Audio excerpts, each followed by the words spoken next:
I dare you to own your no. My name is Shelly Mache, certified life purpose coach, speaker, author, and women's change agent. And like many of you, I used to be afraid to stand on my no and to own it. For some reason, I thought saying no made me seem like I was a terrible person.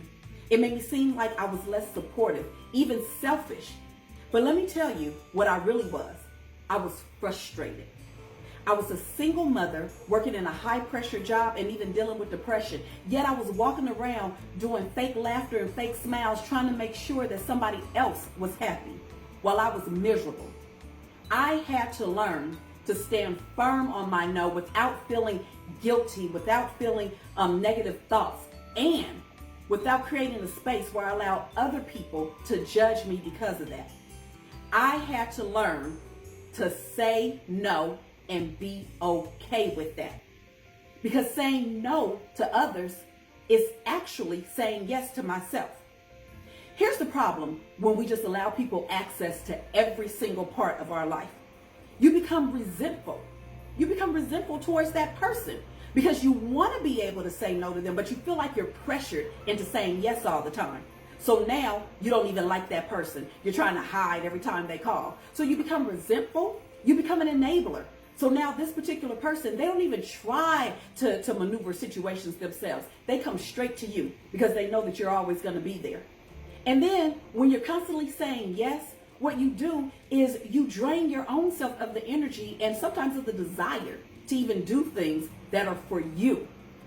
I had spent so much time saying yes to everyone else that I didn't have enough in me to say yes to myself and yes to my daughter, the things that were going to benefit us.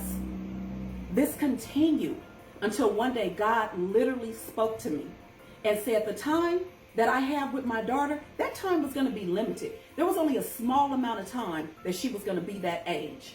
But everything else in life, everything that I was running to, let me make sure I'm doing this for you. Let me make sure I'm doing that for you. That stuff was still going to be there. People were always going to need me for something. But the time that I had with my daughter at that age was for that time.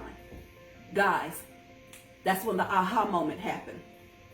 That's when I stopped just jumping to do for everybody else and decided, you know what? Let me think about it first before I give you an answer. That's when I began implementing 24 hours so that I can look at my schedule, so that I can see if this is going to work. That's when I began blocking out time and making a work schedule to say, hey, from this time to this time, I'm going to grocery shop. From this time to this time, me and my kid are going to hang out. From this time to this time, that's going to be my open hours when I'm available for others. Again, when you say no to other people sometimes, then that means that you're saying yes to you. I challenge you. I dare you. Make a work plan for yourself. Lay out your everyday. Decide that there are only going to be certain days and certain hours that you're going to open up yourself for other people. What I'm not saying is never say yes to anybody. Everyone needs somebody. We all need some help. We all need somebody to be there for us. We all need a little assistance.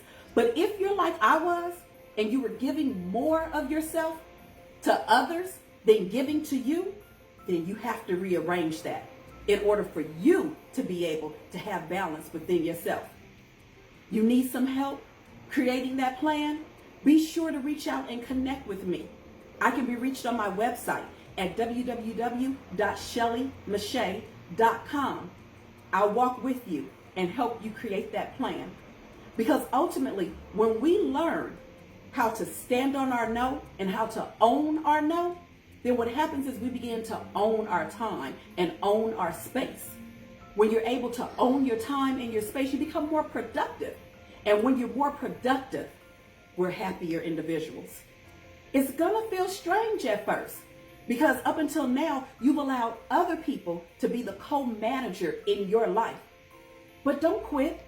Stand on your no. Do yourself a favor and say to yourself, I am going to stand on my no and I'm going to own it.